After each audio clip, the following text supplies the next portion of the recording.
कैसे आप सब। आज हम स्टडी करेंगे क्लास 12th के अंतर्गत बायोलॉजी में क्लास 12th के अंतर्गत जीव विज्ञान का चौथा अध्याय जिसका नाम है जनन स्वास्थ्य। इसमें आप लोगों ने अभी तक पढ़ा है, जनन स्वास्थ्य के अंतर्गत अभी तक आप लोगों ने पढ़ा है जनसंख्या वृद्धि को रोकने के लिए विभिन्न प्रकार के गर्भ निरोधक उपायों को, जिसमें अस्थायी विधियों को भी आप लोगों ने पढ़ा है। उसके बाद सौगर्भता का चिकित्सीय समापन भी आप लोगों ने पढ़ लिया, MTP जिसको कहा जाता है। इसका मतलब होता है कि यदि अनचाहे गर्भ धारण हो जाए तो उसको डॉक्टरी सलाह के द्वारा उस गर्भ को नष्ट किया जाता है। उस सौगर्भता का चिकित्सीय समापन कहलाता है। जनन स्वास्थ्य के अंतर्गत आज हम लोग स्टडी करेंगे जिस टॉपिक को, जिसका नाम है वंध्यता। अर्थात जनन स्वास्थ्य के अंतर्गत स्टूडेंट्स हम लोग वंध्यता टॉपिक जो है उसको पढ़ेंगे। तो हमारा आज का टॉपिक होगा वंध्यता।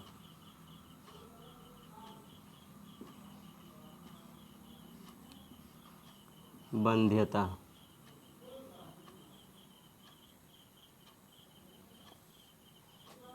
जिसको इंग्लिश में कहा जाता है इनफर्टिलिटी।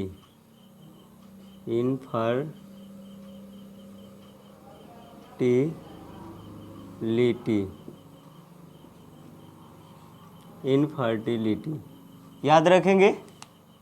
वंध्यता किसे कहते हैं तो इसको पहले समझेंगे कि इनफर्टिलिटी क्या है। तो याद रखेंगे, हमारे समाज में, गांव में कुछ ऐसे भी दंपत्ति होते हैं, पति पत्नी होते हैं, जिनके बच्चे नहीं जन्म ले पाते हैं, बच्चे नहीं हो पाते, वो बच्चों को जन्म नहीं दे पाते हैं। कई तरह से लोग कहते हैं। तो सीधा सीधी समझ जाएंगे आप लोग कि ऐसे दंपत्ति जो बच्चे को जन्म नहीं दे पाते हैं उन्हें बंध्य या बांझ कहा जाता है। सामान्य भाषा में बांझ कहते हैं और शुद्ध रूप से हम बंध्य कहते हैं। तो ऐसे दंपत्ति जिनकी संतानें नहीं होती हैं उन्हें बांझ या बंध्य कहते हैं। इस दोष को बंध्यता कहते हैं। तो इसमें आप लोग लिख लेंगे, ऐसे दंपत्ति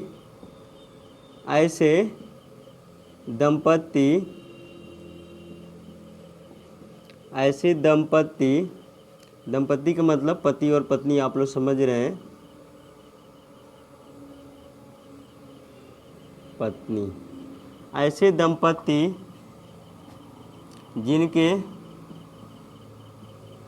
जिनके संतानें नहीं होती हैं, संतान उत्पन्न नहीं हो पाती हैं या संतान उत्पन्न नहीं हो पाती हैं, जिनके संतान उत्पन्न नहीं हो पाती हैं या जिनके संतानें नहीं होती हैं, ये भी कह सकते हैं, संतान उत्पन्न नहीं हो पाती हैं, उन्हें बंध्य इनफर्टाइल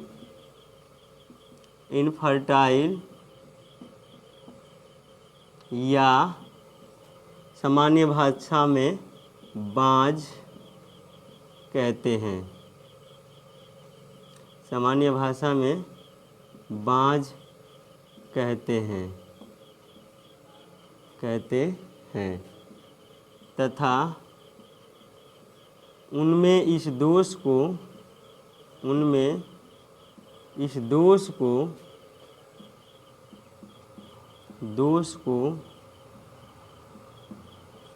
वंध्यता कहते हैं।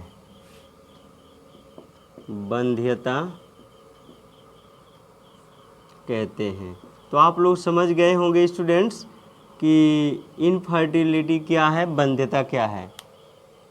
ऐसे दंपत्ति जिनकी संतान उत्पन्न नहीं हो पाती, अर्थात उनकी संतानें नहीं जन्म ले पाती हैं, उन्हें वंध्य इनफर्टाइल या बांझ कहते हैं तथा उनमें इस दोष को वंध्यता कहते हैं।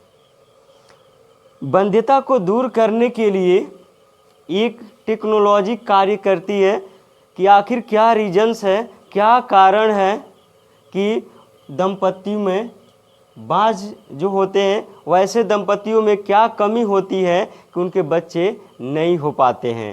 तो इससे संबंधित एक टेक्नोलॉजी, एक प्रौद्योगिकी कार्यरत है कि बाँझ क्यों, आखिर दंपति क्यों बाँझ हो जाते हैं, उनकी संतानें क्यों नहीं होती हैं।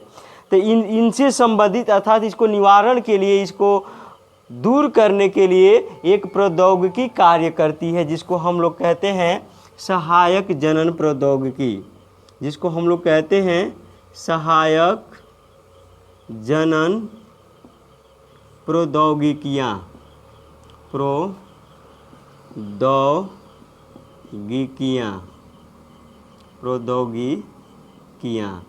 समझेंगे इस बात को।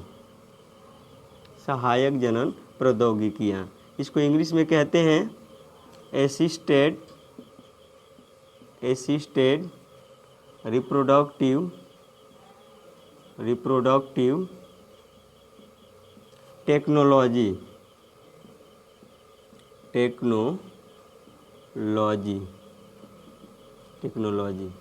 याद रखेंगे, इसको शॉर्ट में हम ART कहते हैं, ART, इसको शॉर्ट में ART भी कहा जाता है, एसिस्टेड रिप्रोडक्टिव टेक्नोलॉजी।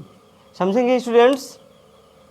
वंध्यता को दूर करने के लिए सहायक जनन प्रौद्योगिकी कार्यरत है कि कैसे वंध्यता को दूर किया जाए। दंपतियों में जो वंध्यता दोष होता है इसको कैसे दूर किया जाए, इसके लिए सहायक जनन प्रौद्योगिकियाँ कार्यरत हैं।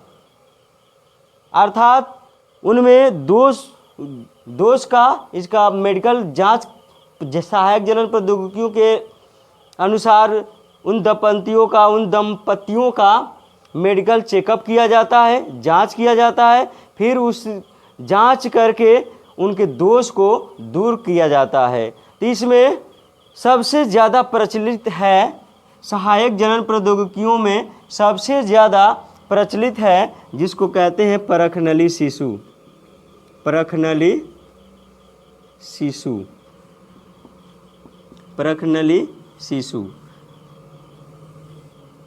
Test tube baby. समझेंगे। सहायक जनन प्रौद्योगिकियाँ वंध्यता को दूर करने के लिए तमाम तरह के उपाय, तमाम तरह के मेथड्स लगाती हैं कि इस वंध्यता को बाँझ दंपतियों से दूर किया जाए, जिनमें सबसे ज़्यादा प्रचलित है परखनली शिशु, टेस्ट ट्यूब बेबी। इसके लिए क्या किया जाता है कि सहायक जनन प्रौद्योगिकियों के अंतर्गत सबसे पहले मेडिकल जांच की जाती है उन दंपतियों की जो वंध्य होते हैं। उसके बाद पता लगाया जाता है आखिर क्या रीजन से, क्या कारण है कि उन दंपतियों के बच्चे नहीं होते हैं।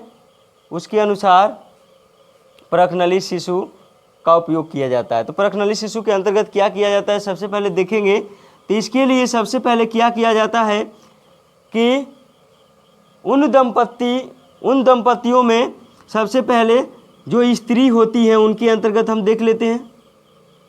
जो स्त्रियां होती हैं उनके जनन अंग के अंतर्गत देख लेते हैं कि आखिर क्या कारण हो सकता है। कारण तो सबसे ज़्यादा स्त्रियों के अंतर्गत ही होता है, इसलिए ज़्यादा इनको दोषी लोग मानते हैं, लेकिन दोषी पुरुष और स्त्री दोनों को समान रूप से माना जाना चाहिए। लेकिन इनमें ज़्यादातर क्या होती है, कमियां होती हैं स्त्रियों के अंतर्गत। देखेंगे स्टूडेंट्स, ये हो गए मादा जनन अंग तंत्र, मादा जनन अंग हो गए, ये मादा जनन अंग हो गए।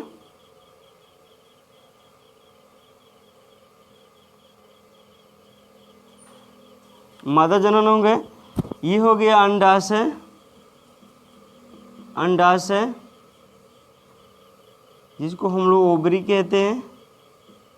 ये हो गया गर्भाशय, ये पूरा भाग गर्भाशय है, गर्भाशय जिसको यूटेरस या उम्ब कहते हैं, यूटेरस और उम्ब कहते हैं। ये हो गई योनि, योनि जिसको वेजाइना कहते हैं, वेजाइना। ये हो गई फैलोपियन ट्यूब अर्थात अंडवाहिनी, अंडवाहिनी, इसको फैलोपियन ट्यूब भी कहते हैं इंग्लिश में, फैलोपियन ट्यूब, फैलोपियन ट्यूब। देखेंगे ऐसी स्त्रियां, हम परखनली शिशु का उपयोग कैसे करते हैं, किस कारण करते हैं, तो देख लेंगे। ऐसी स्त्रियां जिनका गर्भाशय सामान्य हो, गर्भाशय सही हो, सामान्य हो, अंडाशय भी क्या हो, अंडाशय भी सामान्य हो, परंतु उसका अंडवाहिनी क्या हो, विकृत हो। तो उन स्त्रियों के अंतर्गत क्या किया जाता है कि इसके अंडाणु को निकाल लिया जाता है, सिरिंज द्वारा निकाल लिया जाता है, और इसी के पति के शुक्राणु को लेकर, इसी स्त्री के पति के शुक्राणु को लेकर लैब में निषेचन कराया जाता है, निषेचन कराया जाता है, लैब में निषेचन कराया जाता है। देखेंगे, मान लीजिए परखनली हो गया, इसमें अंडाणु को रख दिया, इस स्त्री के अंडाणु को रख दिया गया लैब में ले जाकर, और इसके पति के शुक्राणु को भी डाल दिया गया, तो ये क्या हो जाएगा, यहीं पर निषेचन की क्रिया हो जाएगी। कहाँ पर हो रही है, तो ये लैब में परखनली में हो रही है, अर्थात जार में हो रही है। तो याद रखेंगे, जब निषेचन की क्रिया लैब में कराई जाती हो, किसी पात्र में लैब में कराई जाती हो, तब इसे पात्र निषेचन कहते हैं, तब इसे पात्र निषेचन कहते हैं, निषेचन कहते हैं, जिसको इन विट्रो फर्टिलाइजेशन कहते हैं, इन विट्रो फर्टिलाइजेशन, फर्टिलाइजेशन। तो समझेंगे पात्र निषेचन क्या है, तो ऐसी स्त्रियां जिनका गर्भाशय और अंडाशय सामान्य हो परंतु अंडवाहिनी विकृत हो, उन स्त्रियों के अंतर्गत क्या किया जाता है कि उसका अंडाशय से अंडाणु सिरिंज द्वारा निकाल लिया जाता है, और उसके पति के शुक्राणु को लेकर लैब में पात्र निषेचन कराया जाता है, अर्थात लैब में शुक्राणु और अंडाणु को निषेचन कराया जाता है, जिसे हम लोग पात्र निषेचन कहते हैं, इन विट्रो फर्टिलाइजेशन कहते हैं। तो पात्र निषेचन आप लोगों ने समझ लिया। अब पात्र निषेचन जब हो जाएगा यहाँ पर, तो इसको बाहर कर देते हैं, तो यहाँ पर युग्मनज बनेगा, युग्मनज बनेगा, और युग्मनज के अंतर्गत ये द्विगुणित हो जाएगा ना, 2n हो जाएगा। अब युग्मनज के अंतर्गत यह विभाजित होने लगेगा, युग्मनज 24 घंटे बाद यह युग्मनज लैब में पात्र में ही विभाजित होना शुरू हो जाएगा, ऐसा माध्यम बना दिया जाता है। तो पहले विभाजित कौन सा होगा, तो विदलन, आप लोग जिसे क्लीवेज कहे थे, अर्थात हम लोग समसूत्री भी कह सकते हैं, विदलन समसूत्री के समान ही होता है। तो विदलन होता है तो सबसे पहले युग्मनज में जो द्विगुणित कोशिकाएं बनती है युग्मनज, सबसे पहले 2 बनती हैं, फिर 4 बनती हैं, फिर 8 बनती हैं, फिर 16, अर्थात इसके अंतर्गत विभाजन शुरू हो जाता है। तो पहले 2 बनेंगी, फिर 4 बनेंगी, फिर 8 बनेंगी, फिर 16 बनेंगी, 16 बनेंगी, ये ब्लास्टोमियर की काउंट कर रहे हैं, फिर 32, फिर 64, फिर 128। मतलब युग्मनज के अंतर्गत जो ब्लास्टोमियर बन रहे हैं, जिसको कोरक तंतु कहते हैं, तो इसको कहते हैं ब्लास्टोमियर, याद रखेंगे, ब्लास्टोमियर। युग्मनज के अंतर्गत ब्लास्टोमियर की संख्या 24 घंटे बाद युग्मनज विभाजित होने लगता है, विदलन क्रिया शुरू हो जाती है। तो युग्मनज पहले 1 से 2 हो जाता है, 2 ब्लास्टोमियर बनाता है, फिर 4 बनाता है, फिर 8 बनाता है, फिर 16, फिर 32, फिर 64, 128, ऐसे 24 घंटे बाद, 48 घंटे बाद, अर्थात 1 दिन, 2 दिन, 3 दिन, 4 दिन, 5 दिन करते करते युग्मनज के अंतर्गत ब्लास्टोमियर की संख्या बढ़ती जाती है। तो याद रखेंगे।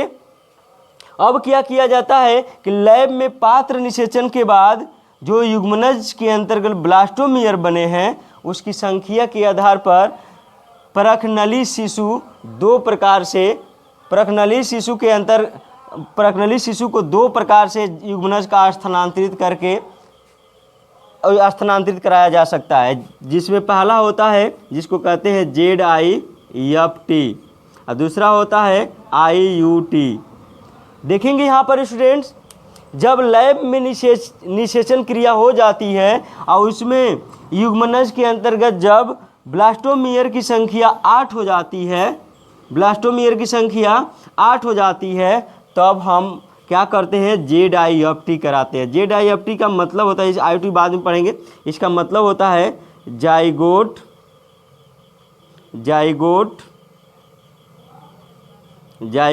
Intra fallopian transfer. इसका फुल नेम होता है जाइगोट इंट्रा फाइलोपियन ट्रांसफ़र। जब युग्मनज पात्र निषेचन के बाद जब युग्मनज में 8 ब्लास्टोमियर हो जाते हैं, तब हम क्या करते हैं, युग्मनज को इसमें 8 ब्लास्टोमियर हैं, तब इस युग्मनज को उसी स्त्री के अंडवाहिनी में क्या करते हैं, स्थानांतरित कराते हैं। याद रखेंगे, बहुत इंपॉर्टेंट है। जाइगोट इंट्राफाइलोपियन ट्रांसफर का मतलब क्या होता है, जब पात्र निषेचन के बाद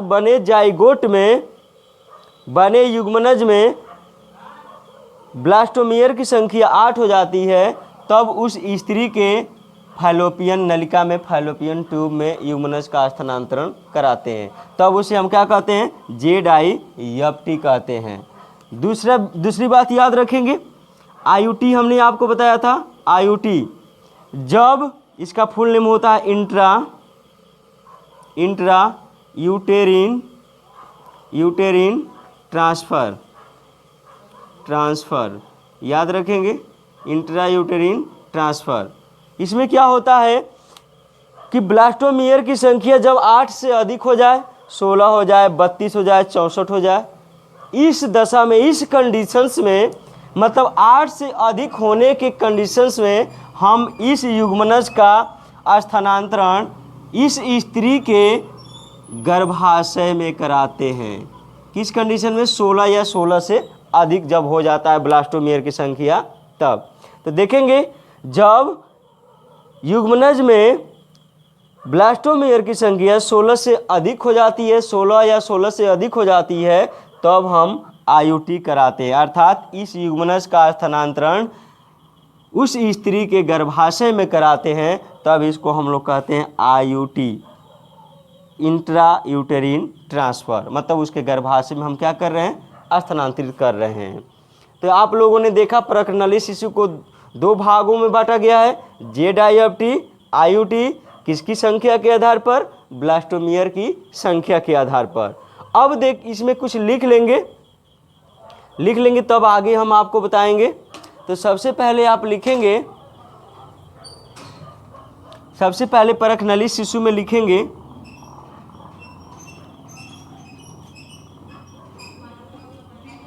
परखनली शिशु में लिखेंगे, ऐसी स्त्रियां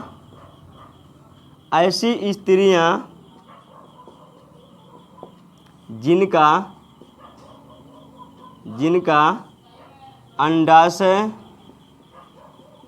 अंडाशय व गर्भाशय सामान्य हो,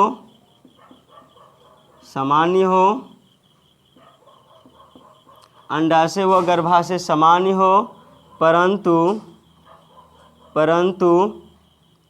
अंडवाहिनी विकृत हो, कार्य न करे, विकृत हो,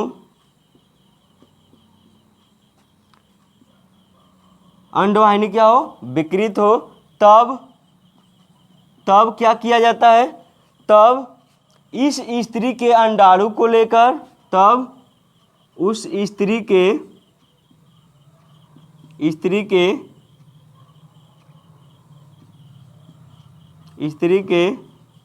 अंडाणु को सिरिंज द्वारा निकालकर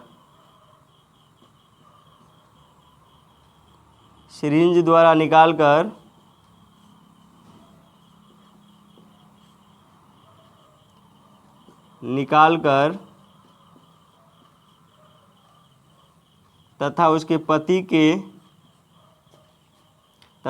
पति के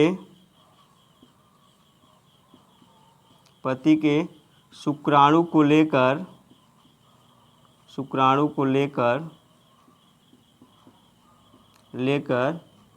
लैब में पात्र निषेचन कराया जाता है। लैब में पात्र निषेचन कराया जाता है।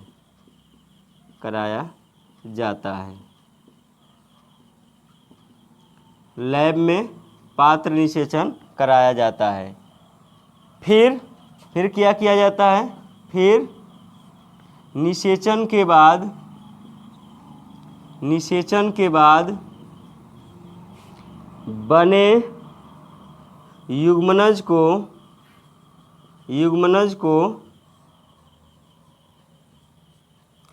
निषेचन के बाद बने युग्मनज को दो विधियों द्वारा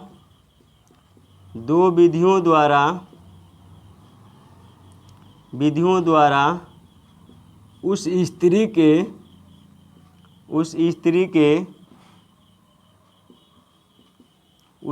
के गर्भाशय में, उस स्त्री के अंदर स्थानांतरित कराया जाता है। स्थानांतरित कराया जाता है। आप लोगों ने देखा ऐसी स्त्रियां जिनका अंडाशय व गर्भाशय समान हो परंतु अंडवाहिनी विकृत हो, तब उस स्त्री के अंडाणु को सिरिंज द्वारा निकालकर तथा उसके पति के शुक्राणु को लैब में पात्र निषेचन कराया जाता है, जैसा आप लोगों को बताए हैं। फिर निषेचन के बाद बने युग्मनज को दो विधियों द्वारा उस स्त्री के अंदर स्थानांतरित कराया जाता है। आप लोगों को दोनों विधि हम बताए हैं।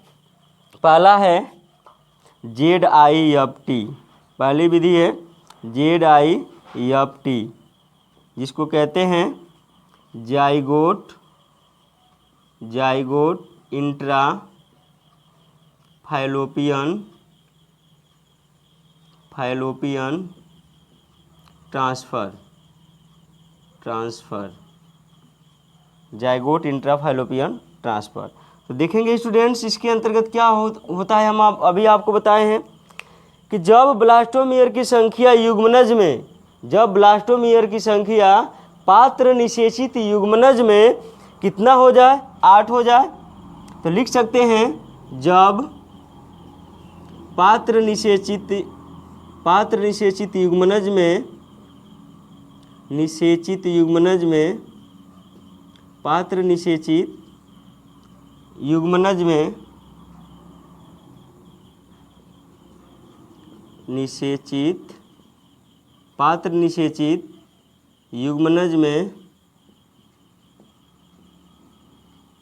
युग्मनज में ब्लास्टोमियर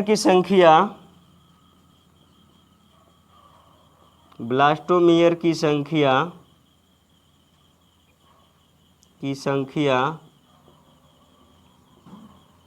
8 होती है,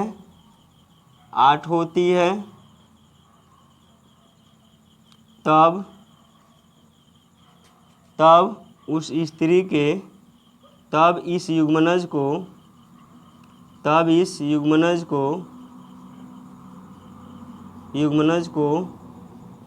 उस स्त्री के फैलोपियन ट्यूब अर्थात अंडवाहिनी में स्थानांतरित कराते हैं, ट्रांसफ़र कराते हैं। लिख सकते हैं, जिसको स्थानांतरित बोलते हैं, ट्रांसफ़र कराते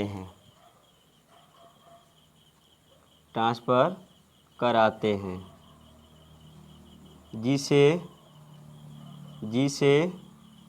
जिसे क्या कहते हैं, जिसे ZIFT कहते हैं। तो आप लोगों ने देखा यहाँ पर ZIFT क्या है। जब पात्र निषेचित युग्मनज में ब्लास्टोमेयर की संख्या 8 होती है तब इस युग्मनज को उस स्त्री के अंडवाहिनी में ट्रांसफ़र कराते हैं, जिसे ZIFT कहते हैं। अर्थात यहाँ पर आप लोगों ने देख लिया है कि जब पात्र निषेचित युग्मनज को हम उसके अंडवाहिनी में स्थानांतरित करते हैं, ट्रांसफ़र करते हैं, तब हम उसको ZIFT कहते हैं। दूसरा IUT के बारे में लिख लेंगे। IUT क्या होता है, इसको मिटा दें। IUT के बारे में भी आप नोट कर लेंगे।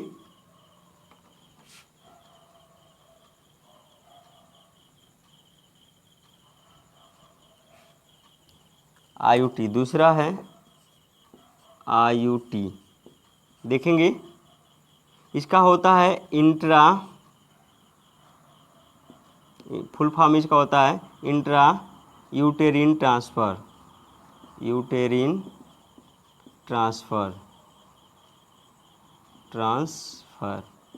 याद रखेंगे। ये कब कराया जाता है तो ये भी समझ लेंगे, जब पात्र निषेचित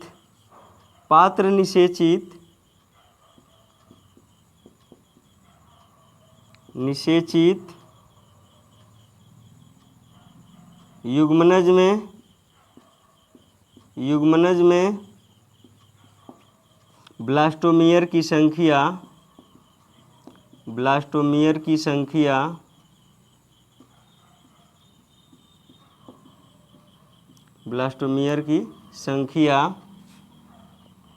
16 या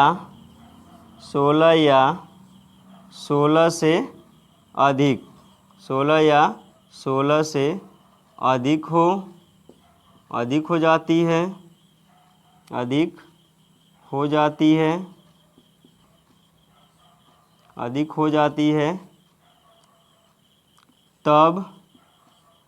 तब इस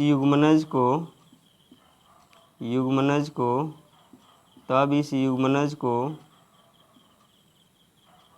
उस स्त्री के गर्भाशय में स्थानांतरित करते हैं,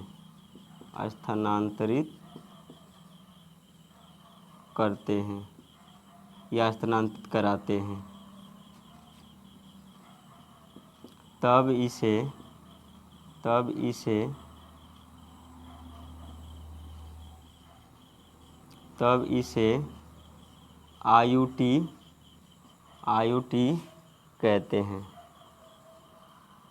IUT कहते हैं, तो आप लोगों ने यहाँ देखा, जब पात्र निषेचित युग्मनज में ब्लास्टोमेयर की संख्या 16 या 16 से अधिक हो जाती है, तब इस युग्मनज को उस स्त्री के गर्भाशय में स्थानांतरित कराते हैं, जैसा कि आप लोगों ने यहाँ देखा है।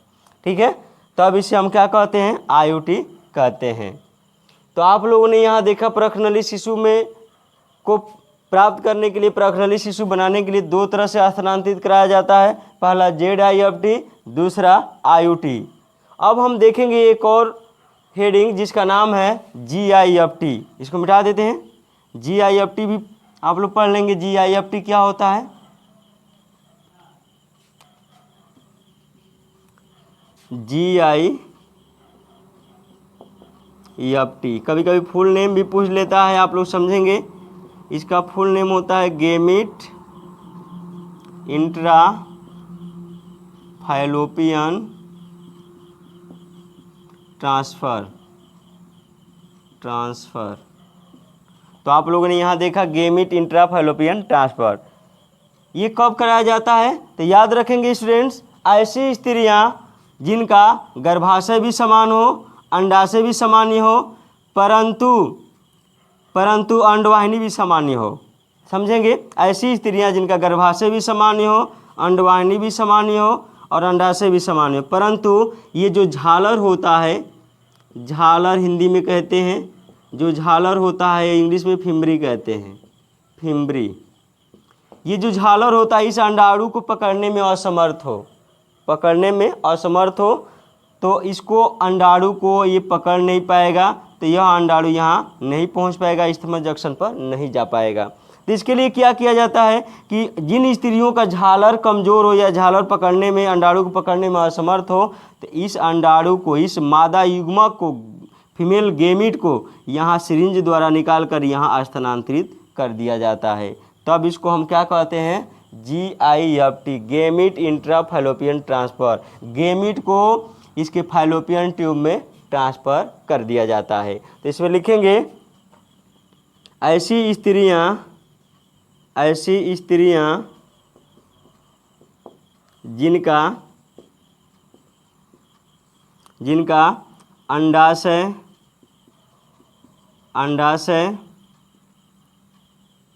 गर्भाशय व अंडवाहिनी सामान्य हो,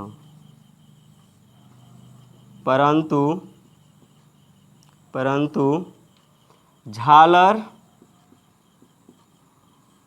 इंग्लिश में लिखेंगे फिम्बरी, झालर अंडाणु को पकड़ने में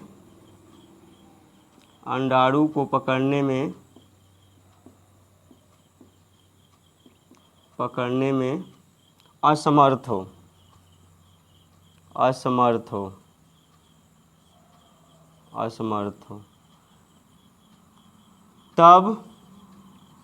तब उस स्त्री के अंतर्गत,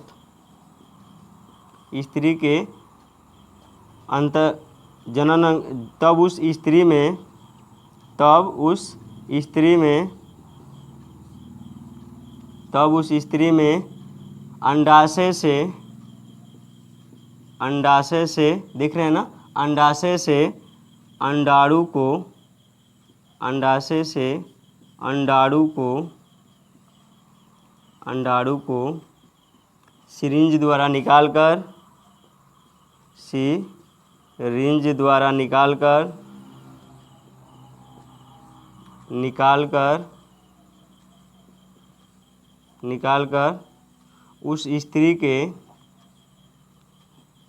उस स्त्री के अंडवाहिनी में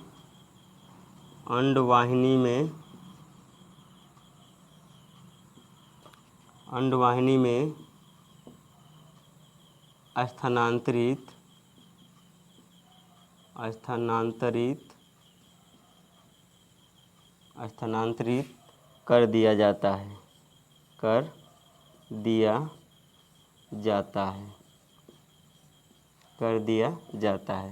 तब इसे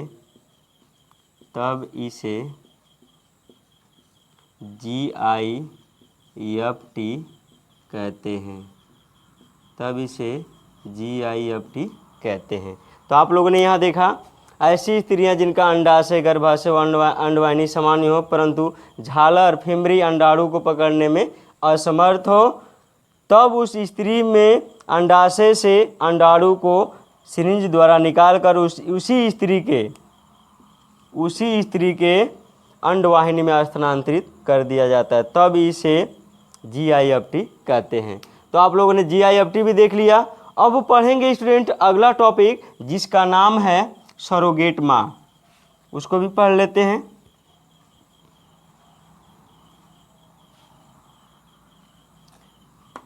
सरोगेट माँ को पढ़ लेंगे आप लोग।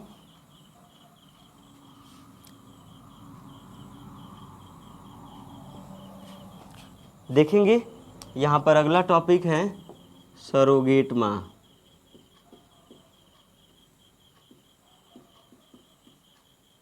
जिसको हम लोग सरोगेट मदर भी कहते हैं। सरोगेट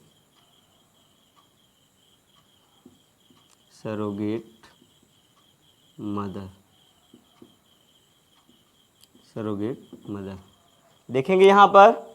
सरोगेट माँ किसे कहते हैं?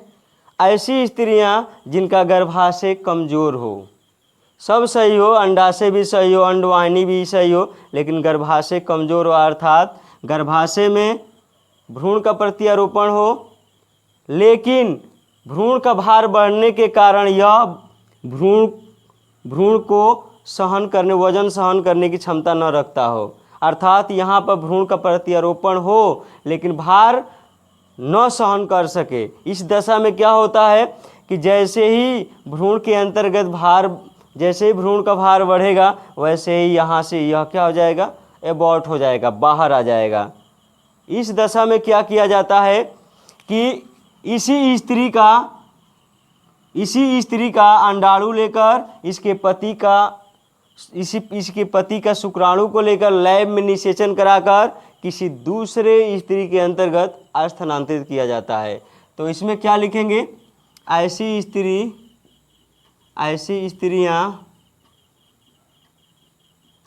स्त्रियां जिनका गर्भाशय कमजोर हो अर्थात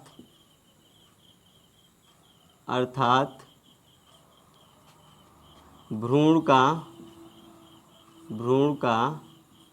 भार सहन करने में असमर्थ हो तब उस स्त्री के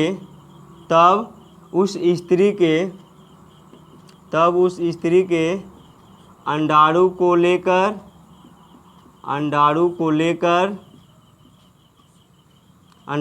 लेकर तथा उसके पति के शुक्राणु को लेकर तथा उसके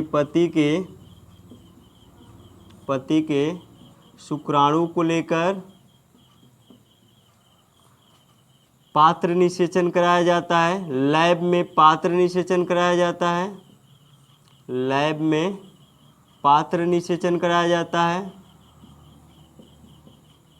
निषेचन कराया जाता है।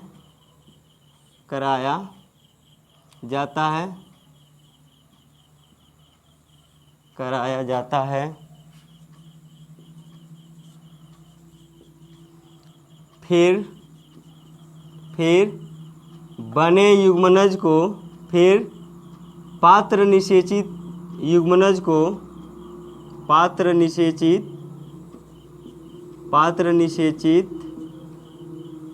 बने युग्मनज को ZIFT या IUT द्वारा दोनों द्वारा करा सकते हैं। बने युग्मनज को किसी दूसरे स्वस्थ स्त्री में दूसरी स्वस्थ स्त्री के गर्भाशय में स्थानांतरित किया जाता है।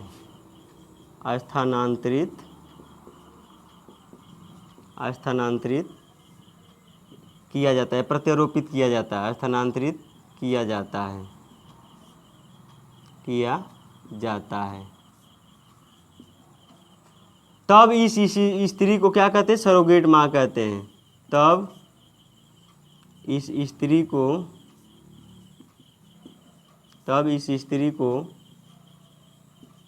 सरोगेट माँ कहते हैं। तब उस स्त्री को जिसमें प्रवेश कराया गया है, तब उस स्त्री को सरोगेट माँ कहते हैं। तो आप लोगों ने यहाँ देखा स्टूडेंट्स कि ऐसी स्त्रियां जिनका गर्भाशय कमजोर हो अर्थात भ्रूण का भार सहने में असमर्थ हो, तब उस स्त्री के अंडाणु को लेकर तथा उसके पति के शुक्राणु को लैब में पात्र निषेचन कराया जाता है। फिर उस पात्र निषेचित बने युग्मनज को किसी दूसरे स्वस्थ स्त्री के गर्भाशय में स्थानांतरित किया जाता है। तब उस स्त्री को सरोगेट माँ कहते हैं। जिसमें स्थानांतरित कराया जाता है तब उस स्त्री को क्या कहते हैं, सरोगेट माँ कहते हैं। अब वह स्त्री क्या करेगी, एक स्वस्थ बच्चे को जन्म देगी।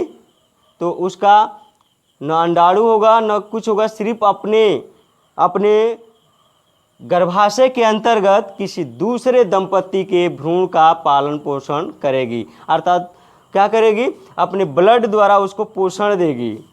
उसका अंडाणु नहीं होगा, किसी दूसरे दंपत्ति का अंडाणु और शुक्राणु होगा और निषेचित लैब में कराकर उस स्त्री में प्रवेश कराया गया होगा। सिर्फ वह स्त्री सरोगेट माँ जो होती हैं वो क्या करती हैं, उस शिशु को अपने गर्भाशय के अंतर्गत क्या करती हैं, तो उस बच्चे को पोषण देती हैं, पालन पोषण करती हैं और एक स्वस्थ बच्चे को जन्म देती हैं। तो उन स्त्रियों को सरोगेट माँ कहते हैं। तो इस तरह आप लोग पढ़े सरोगेट माँ के बारे में। ये टॉपिक यहीं तक रहने देते हैं। यदि आपको पसंद आए तो लाइक शेयर साथ साथ सब्सक्राइब भी करेंगे। यदि आपको कुछ क्वेश्चंस पूछना है तो कमेंट्स भी करेंगे। आपसे कुछ हम क्वेश्चन पूछ सकते हैं, आप लोग उत्तर कमेंट बॉक्स में लिख कर देंगे। पहला क्वेश्चन है कि ZIFT कब कराते हैं। दूसरा क्वेश्चन GIFT कब कराते हैं और तीसरा क्वेश्चन IUT कब कराते हैं। तीनों क्वेश्चनों का आंसर कमेंट बॉक्स में आप लिख कर भेज देंगे। धन्यवाद।